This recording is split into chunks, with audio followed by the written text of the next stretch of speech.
Every action you take is a vote for the type of person you wish to become. Teach us how to write and market the #1 best-selling nonfiction book for several years in a row. One of the best pieces of advice that I got early on was to try things until something comes easily. James, what are your 3 top habits that you feel really good about? It doesn't have to be some, all-consuming thing for my ego, or just that I had a project, I was excited about it, I tried to do a really good job on it. It took me 5 years and it went really well. The way you describe leading to book writing and the process of it is very similar to how, founders think about starting startups. I have something in the works. How do I get my book, my podcast, my creation out the door? What did you do? If Oprah's name is good enough for her and Seth Godin's name is good enough for him, then I'll just stick with James Clear. This is such a masterclass. Yep. The better someone is at their job, the simpler it often looks, the more effortless it seems. But it's almost always the case that there's a lot of iteration and refinement and effort going in ahead of time. He's been a friend for a long time, an inspiration, and we're really excited to have him on the show, the one and only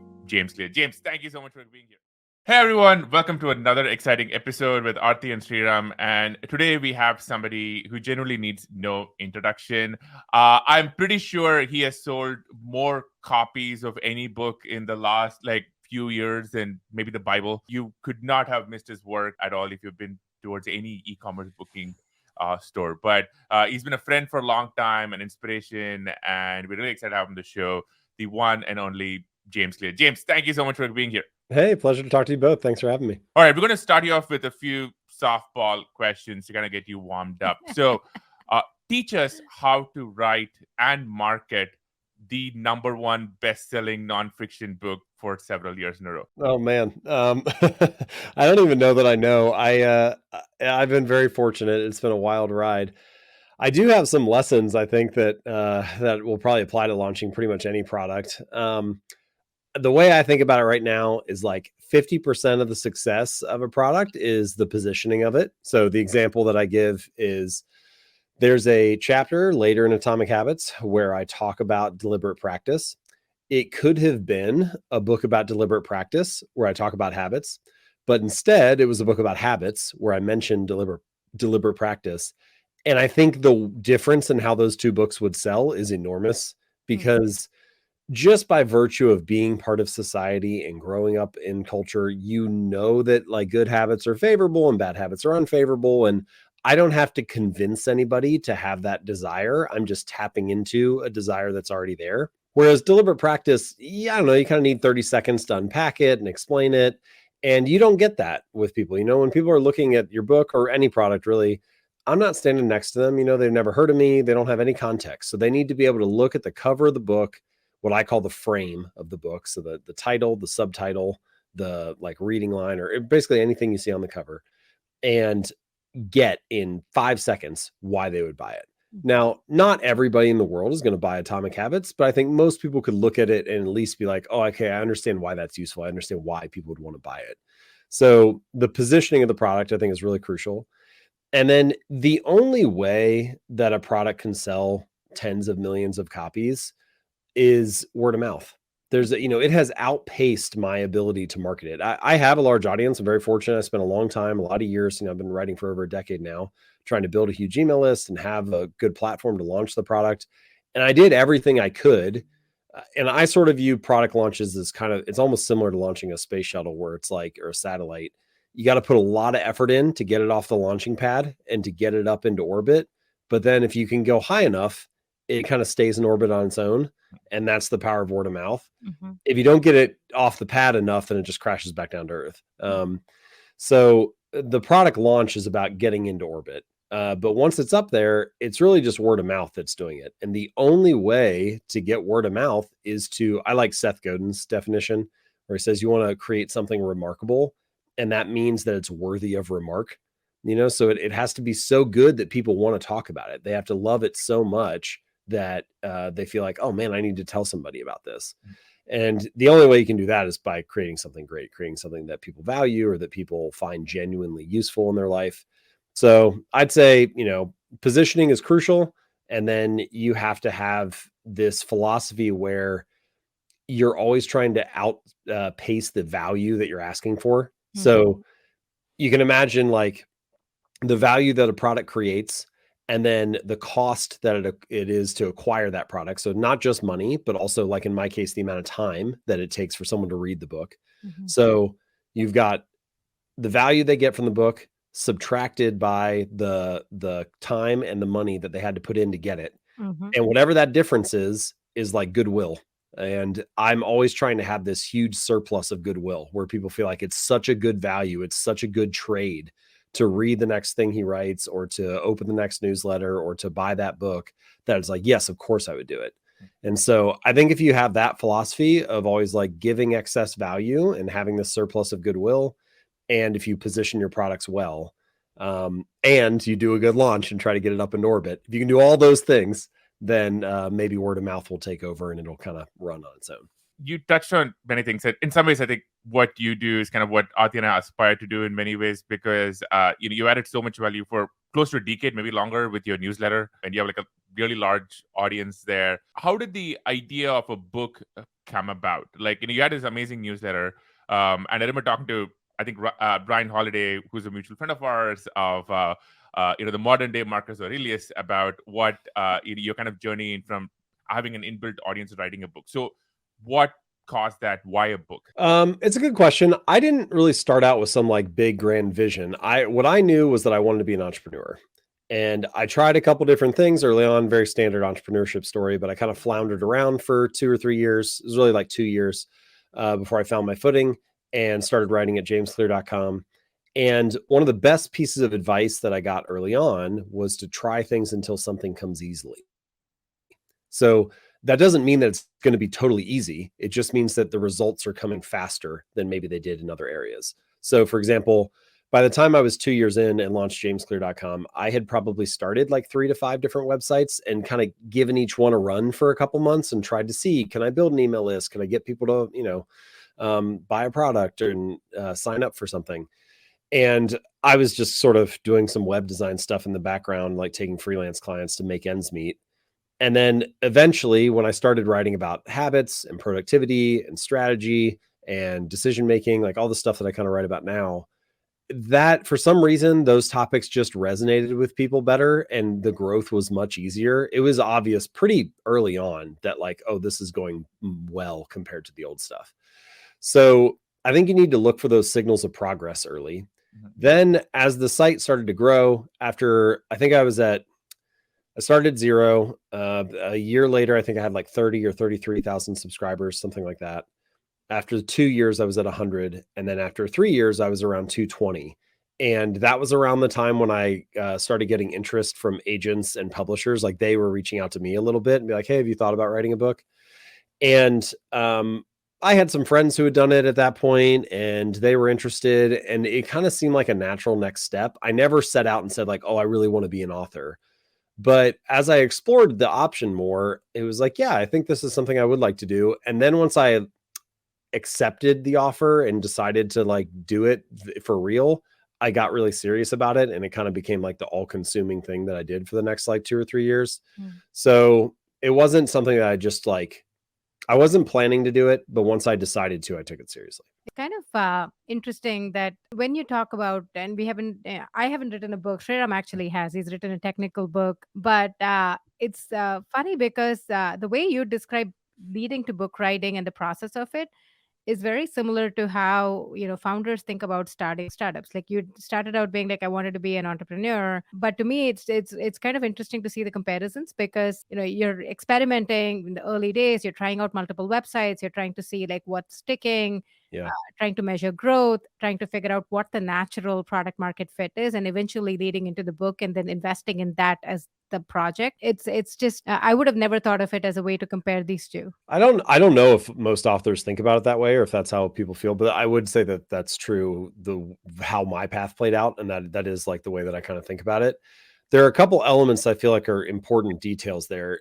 The first is I want to choose projects and to create a business that I'm genuinely excited about or genuinely interested in. Right. And I almost feel like that is the first like enormous hurdle to clear, no matter what kind of business you're building, is you have to genuinely be into it. Because if you're not, if you are interested and engaged, the opportunities for improvements are like almost endless. You'll always be finding different things to capitalize on or look for or to tweak or improve. If you're not genuinely interested in it, then even the obvious improvements are going to feel like a hassle. It's just Right. going to feel like this, everything's going to feel like a little bit of a burden. Yeah. So, in order to do that, I am not smart enough to figure out what those things are right away. Like I need to test and iterate and try different things. And so, as you mentioned, try a variety of websites or write about a variety of topics. One kind of interesting little detail about building a business in that way is you need your brand to be somewhat flexible early on. And that's a tricky thing because like really good branding is an important piece of the process. And I do think it often sets at least some kind of guardrail for what the business is going to be. It doesn't mean it can be anything. But I debated naming my website something. I still think I still have it somewhere, a spreadsheet of like 400 names for, the topic or something. I just have And to eventually, James Clear is a yeah. fantastic name. It sounds like a action hero from a thriller. So you can't do that, right? Like, Yeah, maybe I got lucky with that. I was just like, you know what? If Oprah's name is good enough for her and Seth Godin's name is good enough for him, then I'll just stick with James Clear for now, and I can write about whatever James Clear is interested in.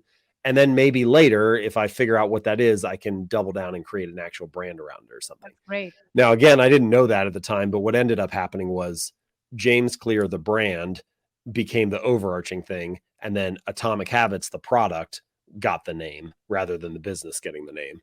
And that's just because I ended up being an author. Again, I didn't know that's what I wanted to do. But you need a willingness to experiment, a thirst to find what you're genuinely interested in, and enough flexibility along the way for the brand to take that shape as you kind of discover it. It's like the strategy emerges as you take action rather than having a grand plan and figuring it all out ahead of time. So this is something I was really looking forward to asking you, and you should just get into as much detail as possible. So you mentioned to this as the space shuttle launch. So you've written a book. It's a fantastic product. We've all read it. It's an amazing book.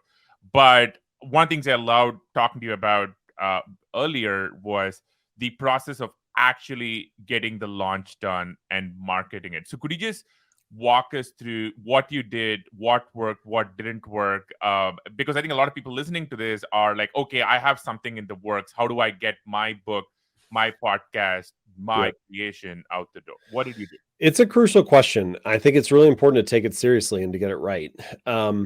So first of all, this is a 2-person operation. So I was solo for the first 5 years of my career, I think. And then when I signed the book deal, I got an advance, and I used some of the money from the advance to hire my first employee, Lindsay. She still works with me, and she's a crucial part of this process. So it was a 2-person launch. I was writing the book, and then we started planning the launch. Well, I was always collecting ideas. I was looking at what other people were doing and how launches were going and all that kind of stuff. I was just trying to, back into what do you do to build a successful launch. So I was just sort of paying attention to what was going on and taking notes and stuff. But I took all those notes, and we had a big meeting for a couple of days. And this was about 15 months before Atomic Habits came out. So I think that's the first thing, is this was a 15-month planning process to launch the book. A lot of the time I'll hear from authors and they'll be like, hey, my book comes out in 6 weeks. What should I do? And there's still plenty to do, but you're like 15 months behind where we were. So it's not totally realistic to think about being able to do the same thing in that short amount of time. There was very little that we did that other people don't already know about or do. Like, it wasn't like I came up with some brand new strategy, but what having a long timeline allowed us to do were some things that required a lot of elbow grease and just sort of like were very manual and unsexy. And so most people don't do them because they just require a lot of time. So for example, podcasts were a big part of the launch strategy. So by the time the book came out, I had already recorded 75 podcast interviews and had asked all of them to release within the first 2 weeks of the book coming out. And then I had another 25 that I recorded that month when the book launched. So we had 100 podcast interviews come out within the first month of the book being out. Why is it important for folks who don't know? Why is it important to compress everything around the launch time frame? This is just my theory. I don't know if other people feel the same way, but I think it's really crucial to have what I call like a concentrated strike. And you want all of the energy to be jammed into this really short window. Right. Part of the reason is that it makes it feel bigger than it actually is. So if you have 100 interviews and they're spaced out over 2 years and one drops every couple of weeks, I don't know. It's just kind of like it's always there in the background. It's something you hear about, but it never really bubbles up to like the front of your consciousness. Mhm. If 100 interviews all come out within the same 2 week span, then you're like, my God, this guy's everywhere. I actually had somebody tell me that, like was hearing from people on Twitter, like, geez, I can't get away from this guy. Yeah, Um, I remember and that time. it's kind of like, yeah, that's the point, is like to try to That's be how- everywhere during that window of time. Right. So in order to get that many, again, I didn't have a book out. Like I was relatively unknown. So why would 100 people have me on their podcast? Well, we went through all of iTunes and all the top charts and all that stuff, developed a spreadsheet of like 300 to 400 podcasts that we thought that already interview people. So we were only pitching interview shows that would already be a good fit for the topic. And then we I wrote up individual emails to all, 300 and however many of those people. And that takes a long time to write all those. And so we needed months to do that. And then once we had all the drafts written, then we stacked them all and sent them all like, 6 months before the book was going to come out. And then we recorded them all 3 months before. And then we asked them all to release, that month. And not everybody released exactly the one we wanted, but most people were willing to do that. But, you need to reach out to 300 to get on 100 and you got it. So it just takes a while. And most people are not either patient enough or don't start soon enough to have enough time to do that. So that's just kind of one example that we sort of applied to most of the launch was let's just do the unsexy thing and take our time and make sure that it all comes out at the same time. I also had my audience, of course, so we emailed them, when the book came out and all that, tried to do a little bit of a pre-order push with my audience and then have all the external marketing stuff hit once the book was out. The day the book came out, I was on CBS This Morning. And so I did like a 4-minute segment with them. A couple hours later, that segment got posted to YouTube.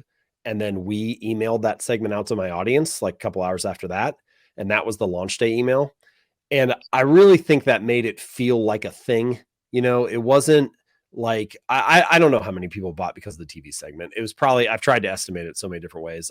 It was probably almost certainly over 1,000, but probably less than 10,000 copies, somewhere in that range for the segment. So it was definitely valuable, but it's not like it sold 1 million copies on its own. But having the YouTube clip really lended an air of credibility to the whole launch where it wasn't just like a guy launching his book. It was like, no, this is a thing. And so we used that on social media and used it emailing my audience and so on. And then of course, once you have that credibility, then you can leverage that into other things, so whether it's segments on other TV shows or bigger podcasts or whatever. So emailing my audience, the TV segment and podcasts, I would say those are like the 3 biggest pillars of the launch. The other thing that we did was reached out to a bunch of people who we thought, so it was, let's just call them influencers for lack of a better term, reached out to a bunch of influencers who we thought would enjoy the book and asked if they wanted a copy. And only if they opted in and sent us their address themselves did we put them on the list and send them one. Same story though. We sent all those copies out like right around the same time that all the podcasts were launching. So everything's happening in the same moment. And I think the final thing I'll add to this, because I think that probably gives you a pretty good picture, is you want that concentrated strike because it makes it feel like a bigger thing because you're everywhere in that tight window of time. But I think you can do even better than that general principle, which is you can try to limit it to an echo chamber, so to speak. You can try to be big in an industry in a concentrated strike in a short window of time. And then I think it really feels bigger. So what we did was tried to come up with audiences where we felt like it was a good fit for the book. And then, so I had a list of things and we picked a couple. I can't remember all of them, but I think like CrossFitters were one, venture capitalists were one, and I think like parenting and mommy blogs were another one. So we reached out to the influencers in those spaces, asked if they wanted a copy. Whoever opted in and said yes, we put them on the list and we sent the books out. Now, it turns out that the parenting and mommy blogs like didn't really do that much. The venture capitalists, I think they just get sent a lot of stuff. And so it didn't really, I don't know, it didn't take off in that area. But the CrossFitters was a really good fit. And I think partially they get sent lots of supplements and workout gear, but they very rarely get sent books. And so that like was interesting enough that they were like, oh, this is kind of cool. This is something different. and the book is just a really good fit for anybody in the fitness industry. Mhm. And so they got it. And like, if you're really into CrossFit and you follow a bunch of the top CrossFitters on Instagram and stuff, there were like 5 or 10 or a dozen of them that all posted about the book within the same like month span. And that makes it seem really big in your industry. It's like, not only are you seeing him on podcasts or hearing about it on TV or whatever, but like the thing you care about, all the big people in that space were talking about it at that time. And once we found a little success there, then we did a second round and reached out to bodybuilders and powerlifters and other people in the fitness space. But I think that idea of like, let's do a concentrated strike, but let's do it within a targeted area and have all that action happen at the same time, then it seems even bigger. So yeah, it's all about trying to create the appearance that this thing is huge. And if you can do that enough, and it's all in the same kind of tight window, then I think you do hit exit velocity and you get into orbit, and then the word of mouth starts to take over. This is such a masterclass. Yep. You know, this segment, I feel like we just struck gold because, you know, our audience are usually, you know, folks in tech, young founders, people who are like trying to figure out what they want to go build. And, you know, there is a lot of talk about building things. And then there is this part about go to market or marketing it. And I think you just provided like this comprehensive masterclass on Yep. how to go launch something in a really interesting, impactful way. So thank you. This was great. And you know, I remember talking to you about this over the years, and I remember being like, "Wow, I would have never guessed the CrossFitters book bestseller product market fit." But that's amazing. And by the way, you brought up something I wanted to ask you about. So you actually really changed, you know, one aspect of my professional life in a deep way. I may not know it and not outside the book. We met a couple of years ago. You know, and you mentioned you going on, you know, this TV network and promoting it. And I actually Googled you. I'd actually seen all these clips, and we'll try and maybe edit one of these clips together in this episode. And you're fantastic. And I remember asking you, because I had a bunch of TV coming up, how to be good when you get interviewed on TV. And you gave me some fantastic advice, which I've tried to follow. Trust me, I'm not as good looking and as polished as you are, you know, that morning. But for the audience here, you know, who might want to be, you know, on a morning show or have a, you know, a segment, how do you get there? And once you're there, what do you do? Yeah. Well, so I can't remember exactly what I told you, but I'll go over some things. But if I forget something or there's something specific you want, let me know. So the way it first happened for me was actually a little bit of luck. You know, I had been writing articles for years at this point, 3 or 4 years, maybe longer. Let's see. It was probably, 6 years. So I've been writing on the blog for 6 years. One of the articles I wrote was called The Physics of Productivity. And I just sort of, I don't know, took Newton's 3 laws and tried to like twist them or apply them to productivity and just, I don't know, write some kind of semi clever blog post. And it did fine when it came out, but it was just kind of sitting there in the background. And then one year, a journalist at the New York Times found it, and they didn't like write a huge thing about it or anything. They just mentioned it in one of their articles and linked to the original. Well, it happened to be that a producer at CBS was reading that article as they were like researching a segment, and they clicked on the link and came to the original blog post. And that was how they reached out to me. And they're like, "Hey, would you be interested in talking about this on a segment next week?" And this was like 10 months before the book came out. So I said, "Yeah, you know, sure, I'll do it." So we did that short segment, and I really tried to prep for that and nail that one because I thought if I can do a good job with this, maybe I can ask them to have me back when the book comes out. And so I remember hearing this story that Martin Short was a great, late night TV guest, and people always loved having him on their shows because he would just crush it with his segments. And the story is that he would script out the entire thing beforehand. He would write everything that he was going to say. And then he would get on stage and just play a relaxed version of himself. And so, I'm not an actor, so I don't really, I don't resonate totally with all that. But I took that idea to heart, and I scripted the whole 4-minute segment that we could do. Now, I ended up scripting out like 6 minutes worth, and I like told them, here are the questions you can ask. Here's the response I'll give, and I like did the whole thing.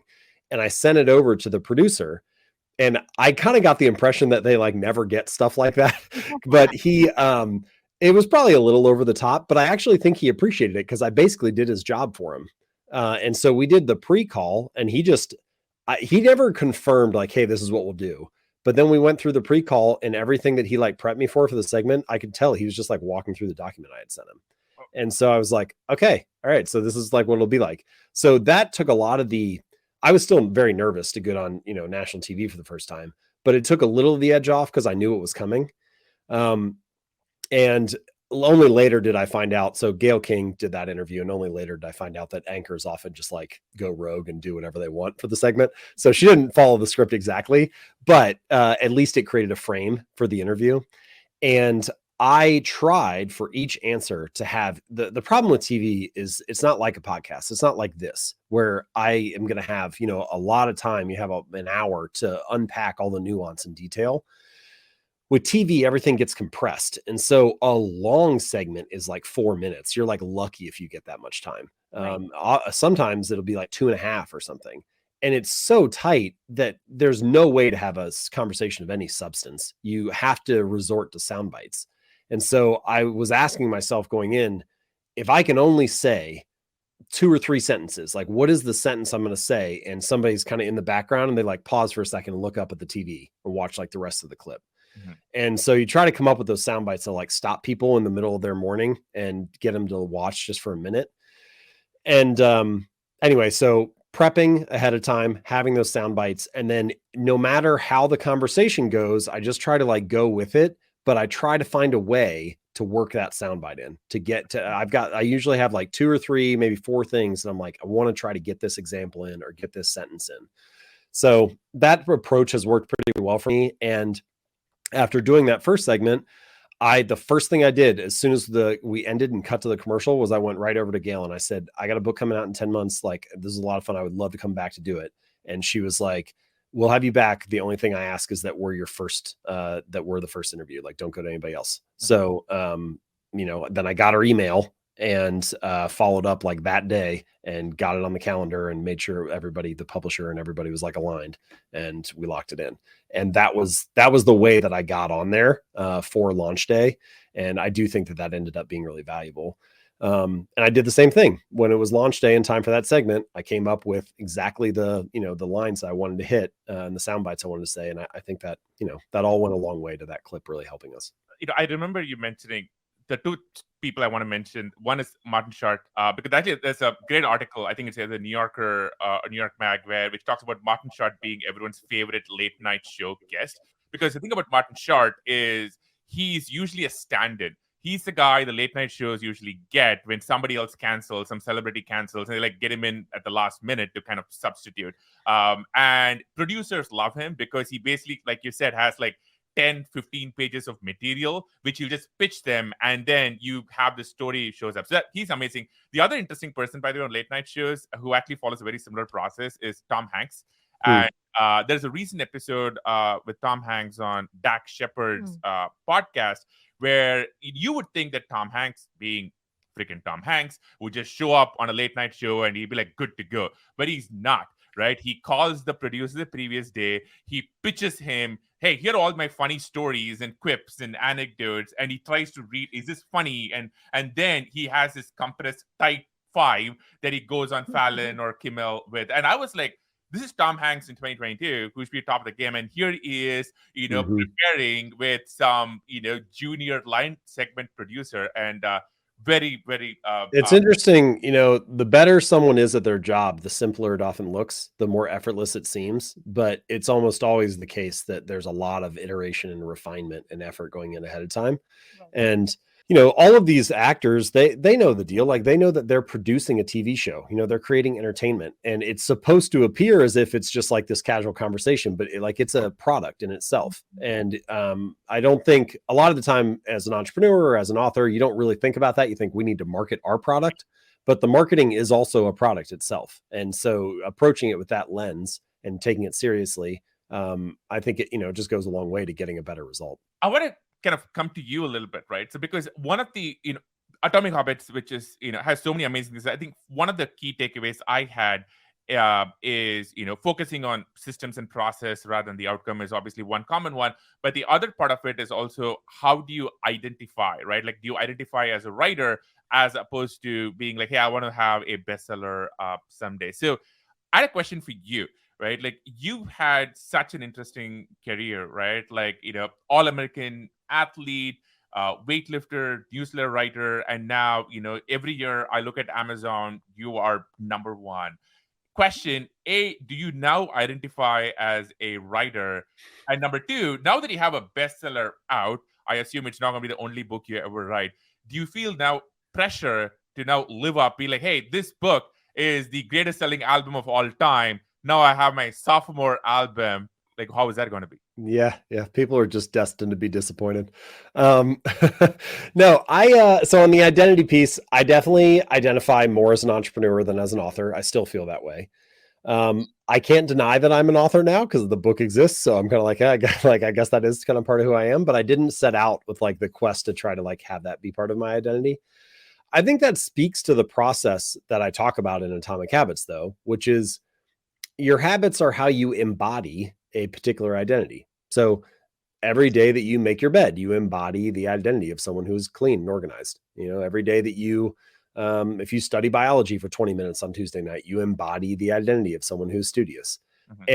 And all of your experiences in life matter, but your habits, by virtue of the fact that they get repeated again and again, they end up providing kind of the bulk of the evidence. And that's why I say in the book, like every action you take is a vote for the type of person you wish to become. And so these habits, they keep casting votes and like adding votes to the pile. And eventually you sort of shift the story in favor of that element or that aspect of your identity. It's kind of like a painting that's like endlessly being retouched, just each day you're kind of shaping it a little bit. And eventually you get to this point where you're like, oh, I guess I am, that thing. And like in my case, it's like I kept writing day in and day out. And then a couple of years later, it's like, oh, I guess I am an author. And so you're always providing some evidence there. Now, once you start to identify in that way, once you start to like see yourself in that way, I think it becomes easier to stick to the behavior to some degree. Like the type of person who views themselves as I am a runner, they don't have to motivate themselves to go for a run in the same way that somebody who's like just getting started does. It's kind of like, no, like this is just part of who I am. It's like what I do each day. And I think specifically, once you take pride in that aspect of your identity, you really are motivated to stick to it. If you take pride in the size of your biceps, you'll like never skip arm day at the gym. Or if you take pride in how your hair looks, you have this like long hair care routine, all these habits associated with it, and you do it every day.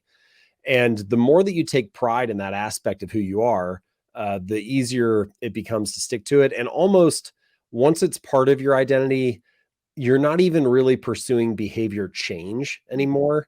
You're just acting in alignment with the type of person that you see yourself to be. Now, ultimately, and this is something I mentioned at the end of the book, there's a potential pitfall here, which is the tighter that you cling to your current identity, the harder it becomes to grow beyond it. Mhm. And we all have examples of stuff like that. You can imagine like a surgeon who has been doing it a certain way for 25 years and has great outcomes with their patients. And then a new technology comes along and there's a way to do the surgery robotically or just in a different style.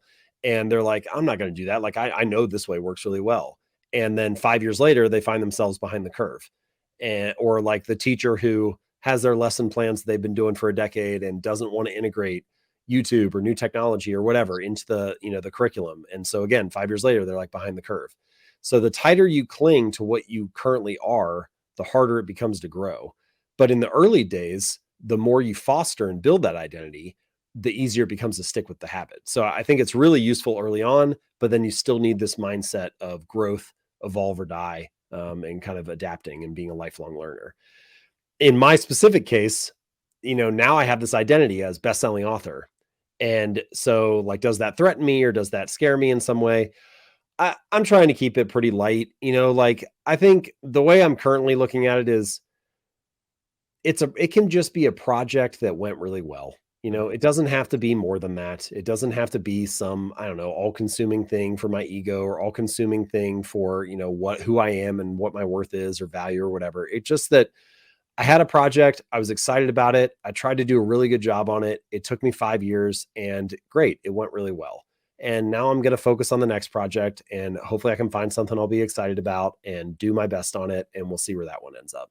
But I'm not going to try to turn it into something more than that because I've seen I've seen it go both ways, but it can, for good or for ill, it can consume you too much. And, I'm just trying to keep it in a balanced zone and not let it become more than it needs to be. I guess, just rewinding back all the way, what got you started into, writing about habits, your newsletter? Like why this topic? But, back at that time, 2011, 2012, this wasn't really a hot topic. Like now, this is the world that we live in. We look at like Andrew Huberman, you look at Rich Roll, and there is a lot of conversation around how you have to live your life in the sense of like, what is the optimum way to workout, habits, and all of that. But what got you started with this whole journey, even before the book and everything? So, as I mentioned early on in my entrepreneurial career, I was experimenting with different businesses and business ideas and stuff. Once I started jamesclear.com, so first article I wrote was November 12th, 2012. And I was like, I'm going to try to write a new article every Monday and Thursday. And I ended up doing that for 3 years. And that was kind of the habit that like launched my career. So that's another interesting thing about writing this book is that and I think this made the book better. I had to practice the principles in order to complete the project. So, obviously I had writing habits, but I also had other habits for growing my business. I have health and fitness habits in the gym. Like there are all kinds of different habits that I had to build in my personal life. And I think because I was forced to practice the ideas and not just think about them, it made the content better. Mm-hmm. It's hard enough to come up with a good opinion, to have a well-informed opinion on something, but ultimately anybody can have an opinion. It's much harder to execute on it. And I struggle with all the same things everybody else struggles with. It's like, do you procrastinate on habits? Sure, all the time. Like, have you focused too much on the goal and not enough on the process? Yes, absolutely. And in a way, everything I write is just a reminder to myself to return to the fundamentals or to emphasize a different part of it that maybe isn't natural and to focus on that a little bit more. So mostly I'm like writing for me and my struggles. And it just happens to be that those are like fairly universal struggles that a lot of us have. But the same way that I tested different websites to kind of start my business, as I started writing every Monday and Thursday, I tested different topics too. So early on, I wrote about like how to have better squat form in the gym. I had articles that I wrote about like healthcare. And then I also wrote about habits and creativity and productivity and a lot of the topics that I write about today. And for some reason, I just sort of like started to follow my nose a little bit. And it was like, whenever I write about habits or strategy or decision making or productivity, those topics, it seems like people resonated more. There's this big circle of topics that I was interested in. And then the overlap of the Venn diagram was like, these are the things that other people are also interested in hearing from me on. And the rest of the stuff was like, well, maybe just keep that to yourself.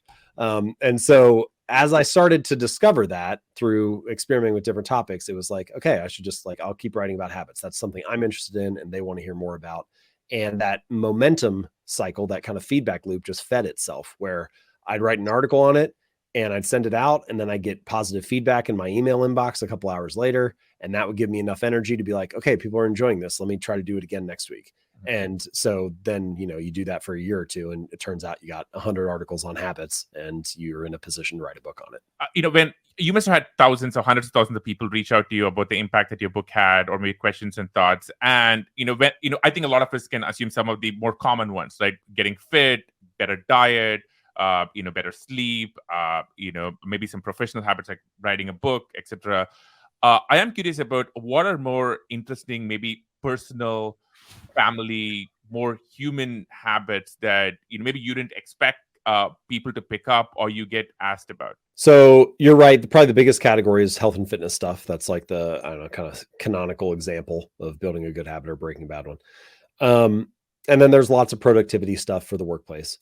On the personal side, habits of affection, I guess you could call it, like getting in the habit of giving your spouse a kiss the first thing when you wake up in the morning or the last thing you do before you go to sleep. It's a really small thing. It's a good example of a small habit, but just I think the collective impact of that can be useful.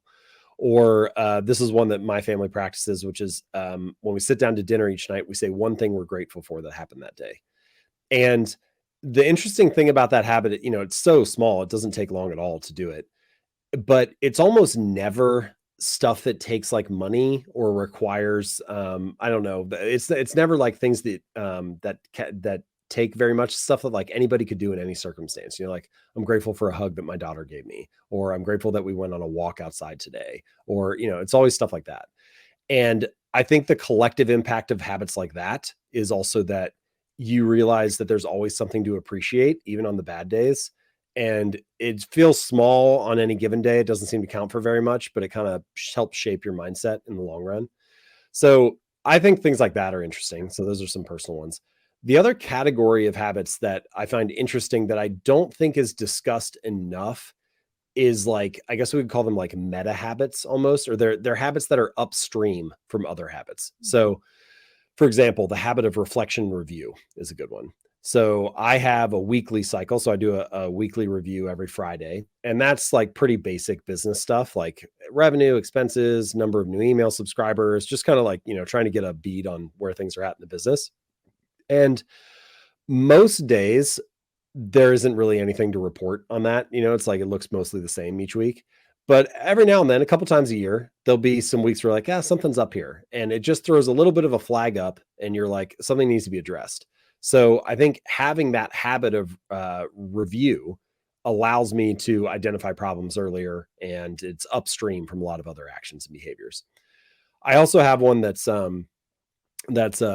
the end of the year. So I do like an annual review, and that's more broad. That's not just business stuff. It's personal and number of workouts and new places visited and all that kind of stuff. Um, Another interesting way to think about habits that are like upstream is, are there things that you can do that set the menu, so to speak, for what you're going to choose over the next hour? So my classic example here, I don't do this every day. Maybe I do it 70% or 80% of days, which is I try to leave my phone in another room until lunch each day. And that kind of sets the menu on what I choose to do in the morning. If I can leave my phone in another room, then it's only like 30 seconds away. I have a home office, but I never go get it. And I'm like, man, that's so interesting, because if it was right next to me, I check it like every 3 minutes. And so just by shaping that a little bit, it's like having the phone in the room or not is upstream from more productive behavior.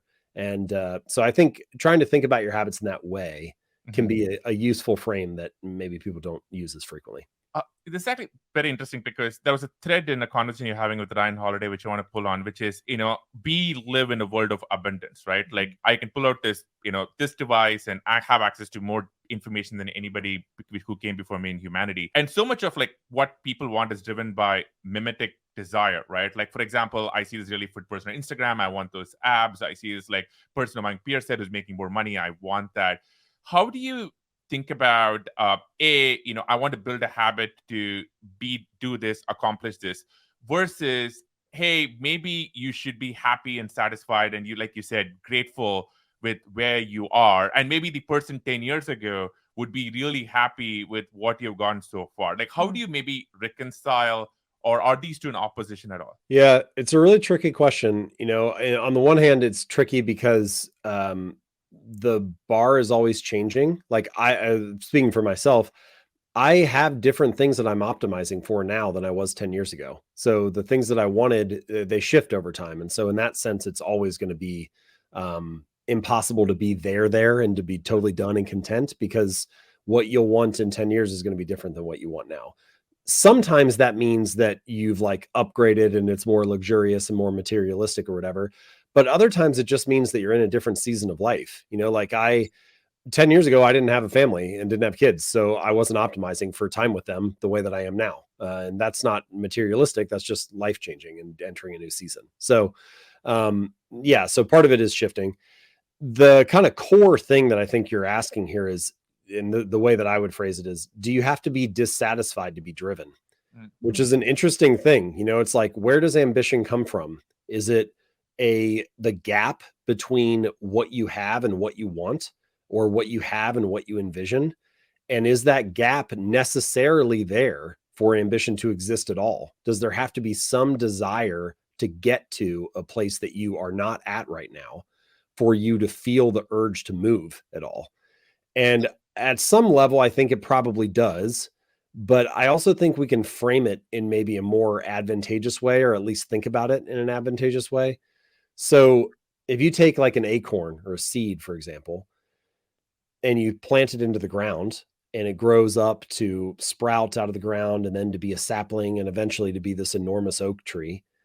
At no point do you like, you don't look at the acorn and criticize it for not being an oak tree yet. You don't look at the sapling and be like, what a loser, you haven't achieved anything yet. It's like, it's exactly what it's supposed to be at every stage along the way. It's perfect as an acorn, it's perfect as a sapling, it's perfect as a great oak. And yet it never stops growing, because that's just what an acorn does. That's what an oak tree does, is it continues to grow.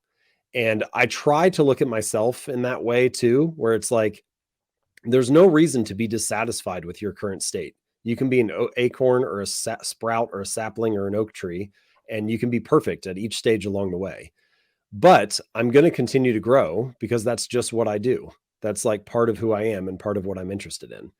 And so maybe that connects in some way to the identity piece as well that we talked about. But if you identify as someone who is a lifelong learner or who enjoys the process of growth, then I think you can continue to be ambitious and to find ways to improve without necessarily like hating yourself along the way or feeling guilty about not being there yet or something like that.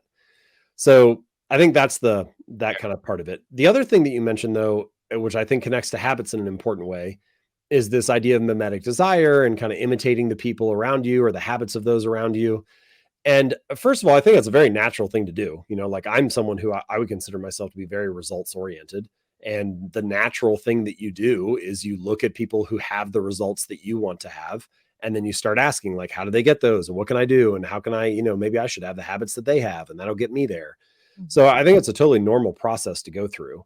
And it also is pretty logical, like even if you scale it down to like a survivalist or a very basic level, you look at somebody who has, food, or our ancestors did 100,000 years ago, and you're like, oh, they're eating berries. What did they do? Oh, they foraged from the berry bush. So I'm going to go forage from the berry bush too. Yeah. It's like, yeah, you're imitating them, but you're doing it because it makes sense, So in most areas of life, I think that kind of thing applies. But the modern world is very complex and very complicated, and there's like almost infinite paths available. And so I think it's really easy to just kind of settle into these grooves and kind of fall into these ruts of what other people are doing and then be like, oh, I should imitate that too. But you don't realize the wealth of other options that are available, the just almost infinite number of paths that you could take. And in most areas of life, there might not be 1,000 ways to do something, but there's almost always more than one way. And I think a lot of the time when people select their habits, they kind of are implicitly imitating the people around them. And it's the habits that they feel like they should have because society applauds it, or their parents want them to have, or their peers are encouraging them to do. But one of the most important things is to choose the habits that you actually want to have. Like one of my core habits is working out, and I like lifting weights, but not everybody wants to train like a bodybuilder, and that's fine. Like you can kayak or rock climb or go for runs or cycle, or there's like almost an infinite list of ways to live an active lifestyle. Yeah. And you should choose the version of that habit that is most enticing and exciting and appealing to you. And that should be the case for all the habits that you select. You should choose the version that is most appealing to you. And that's kind of, it's the second law of behavior change in Atomic Habits, which is make it attractive. And so select the version of the habit that best fits your interests and desires. And if you do that, then you're in a much better position. Sometimes it might mean that you're still imitating what the successful people in your industry are doing, but not necessarily. Other times it might be something that's just a better fit for you. So I don't necessarily think there's anything on the surface that's wrong with imitation, but it can definitely lead you astray if you just kind of blindly fall into it. Oh, that's great. So good. It's December now. It's, time to think about resolutions for next year. And so this question is a little bit personal, but I've been thinking a lot about this. And, ever since I read your book, this is something that's just stuck to me as a part of like, what do you pick as habits as a part of your core identity? And I wanted to go ask both of you, and I'll start to, I'll chip in too on what are your top 3 habits that you've picked up that you're really proud of, and it can be something like temporary that you do right now, this year, whatever that can be. And for me, the top three for me, I'm one of those people, James, who you said, if you're a runner, you don't really think of running as like a different thing. I've always Mm. seen it myself as a runner, but it's been, we have two small kids under the age of 4, and so it's been a little tough. um and so I kind of pride myself on that identity of like always having an active lifestyle. So I follow Huberman's podcast, and one of the things he said was like, Mhm. he wears a weighted vest when he goes on these long walks if he can't get a run in. And I was like, oh, that's great. So just having some sort of an active lifestyle and doing something active every day is something I've picked up. And it's just something I used to feel really bad about it, because I'm like, oh, I'm not getting a long run in. That sucks. But now, I've just found a way to like make it a part of my identity to just be active every day in whatever form, like you mentioned. That was one. Two, we have two kids, two small kids, and we're just starting to see them interact with each other. And I've realized that it gives me incredible happiness to see them both just play with each other, talk to each other in the morning. And it's just like goofy, they just like run around, Mm. crawl around. One's 11 months old. And I just make it a point to just do that every morning, to just get them both together in the same room and just like interact with each other, because it just sets me up with the right mood the rest of the day. And that's just been really great. And three, I think this show that we do together, Mhm. we've always wanted a project that Sriram and I work on together. And this just feels like fairly, I mean, we put in a bunch of hours into it, but it's still pretty easy, and it's removed from our day jobs, that it just makes it something for us to have fun with and stick Yep. around and just do. And we've been doing this for 2 years, almost to the day now, every week. And it's something that, I feel really good about it being a part of the core identity. So that's mine. James, what are your three top habits that you feel really good about? Yeah, it's a good question. I have all kinds that I like. I mentioned like that saying what you're grateful for at dinner, and so there's all sorts of little things like that I like. But I think if the first question, by the way, whatever this answer ends up being for each individual person who's listening, the first question is like, what am I optimizing for? Mm. So sometimes you're optimizing for money, sometimes you're optimizing for time, sometimes you're optimizing for, I don't know, like relationships, all kinds of things. So you just got to decide what it is for you. And then the habits can kind of fall in line with that. So I think the first question is, what am I optimizing for? Maybe the second question is, can my current habits carry me to my desired future? So Mhm. once I know what I'm optimizing for, am I on a path? Am I on a trajectory to get there? And if not, then something needs to change. But for myself, I would probably say my most important habit, just talking personally here, individually, is working out. I've said this before, but I don't think that I would be an entrepreneur if I didn't exercise regularly. Entrepreneurship can be a roller coaster ride, and the highs are high and the lows are low. And I just need something that rebalances me. And there are a lot of days when I felt like this day was a total waste work wise. I didn't get anything done, but at least I got a good workout in.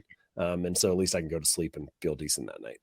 Mhm. So exercise, writing obviously is the one habit that's like changed my career. So, in my particular case as an author, that's like very straightforward and obvious, but I would say that that's the one thing that has like shaped my outcomes the most.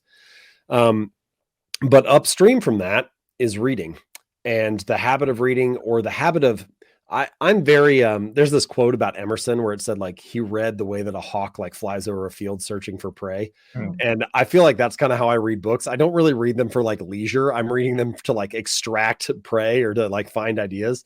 So I often don't finish books, or I often like, dive into articles or blogs or PDFs or podcasts or what. It doesn't really matter where it's from, but having a habit of learning something every day, or of trying to consume something valuable each day, that has been an enormous benefit to me. And it's also something I mentioned, pick habits that you enjoy. I like that part of the process. I like learning new things. And so it's fun for me to do that. Mm. And I get a little bit of a rush whenever I learn something and then I'm able to connect the dots to something I previously have read or learned. And I feel like, oh, now I have something to write about. Now I can like be the bridge and talk about how these two things connect. So yeah, I would say that those are probably the three most Great. important ones in my life. Not really a surprise, but those three take precedence. That's great. Uh, Sriram, what's yours? Oh gosh, going to pay a little comparison to both of yours. I think a couple of things I started doing recently. One is looking at sunlight first thing you wake up in the morning. It really, does wake you up, and it's helped me my sleep and just my normal day-to-day energy levels tremendously. The second one is something I've been doing for a while, and I can't remember where I read this from, but I have a little spreadsheet where I have like few simple columns, which is like sleep, diet, exercise, family time, reading time. And I kind of have a score from like 0 to 1, and I don't have to fill it in every day, but I try and fill it in enough days. And over time, the idea is like not do some complex like mathematical analysis. Like over time, like you can kind of see, okay, if you're having some sort of good days and bad days, and it just really gives you an excuse to kind of reflect on your week, month, year. And I've been doing it for a couple of years now, and I can sort of see, oh, I was kind of unhappy then, but I can also see like my diet was way off or my sleep was way off, and you can start seeing these patterns, and like anything is just like a tool to be like, oh wait, I should probably fix that because I can spot these patterns. Now, okay, I know we have a few minutes left, and the third one. Oh, the third one. Oh my god. Okay, I will think of one later. I think I've done with two, right? Like I'm giving myself marks for two. We'll go with third one later. So we have a few minutes left. I want to ask you. You've written a lot about weightlifting and working out, which I highly recommend people go read. But in a couple of minutes we have, if people who want to start off 2023, getting fit, etc., what would be the 2-3 practical things that you would urge them to do? Well, so again, those first questions, who is the type of person I want to become? And then like what habits reinforce that identity? So do you want to become a runner or a weightlifter or do yoga or whatever it is, but kind of figuring out what that is for you, or similar phrase, what am I optimizing for? That kind of, so let's start there. And then I like to say, there's kind of this implicit assumption when people build new habits, and we don't necessarily say it specifically, but especially for ambitious people, you start to think about what you want to achieve.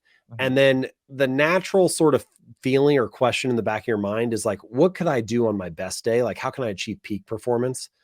And instead, I think it's more useful in the beginning to ask yourself, what can I stick to even on the bad days? Because if you can stick to it, even when the circumstances aren't ideal, now you have a baseline. Now you've maintained the habit. And once you maintain the habit, you have a lot of places you can go. There are all sorts of things you can optimize and improve. So I think you need to standardize before you optimize. Start by figuring out a way that you can master the art of showing up each day. And then there's all sorts of ways that you can improve it or scale it up or increase the scope or whatever. Another phrase that I like to keep in mind is reduce the scope, but stick to the schedule. So it's very easy to fall into this story of, oh man, like I love getting my workout in, takes me about 45 minutes. And then you wake up on Tuesday and Tuesday gets out of control and you're like, oh, I don't have time now. I only have 15 minutes. Like, why bother? I'm not going to be able to do the whole thing. But if you stick to that philosophy of reduce the scope, but stick to the schedule, now it's like, okay, what can I do in 15 minutes so that I make sure I get a workout in today? And I think that's a much better place to be in the long run. Even if you're not doing as much as you had hoped, you're maintaining the habit and you're reinforcing the identity. And you can go to bed that night and look at yourself in the mirror and be like, you know what? Circumstances weren't ideal. Situation wasn't optimal, but I still figured out a way to be the type of person who doesn't miss workouts. And that counts for a lot in the long run. So I think focus more this year on identity and mastering the art of showing up and reinforcing that behavior, and maybe a little less on worrying about the results or how quickly they come or, what goal you want to achieve. And if you can commit to the process early on and start to reshape or reinforce that identity, the results will come soon enough. I love it. Great. James, amazing as usual. Well, whenever you write another book or project, you should come back on, and it's going to be amazing. But this is a blast. Thank you so much. This is amazing. Yeah, thank you both. It was a pleasure to talk, and happy to come back anytime. So thanks again. Awesome. Thank you so much, James. Subscribe to the YouTube channel, The Good Time Show by Aarthi and Sriram.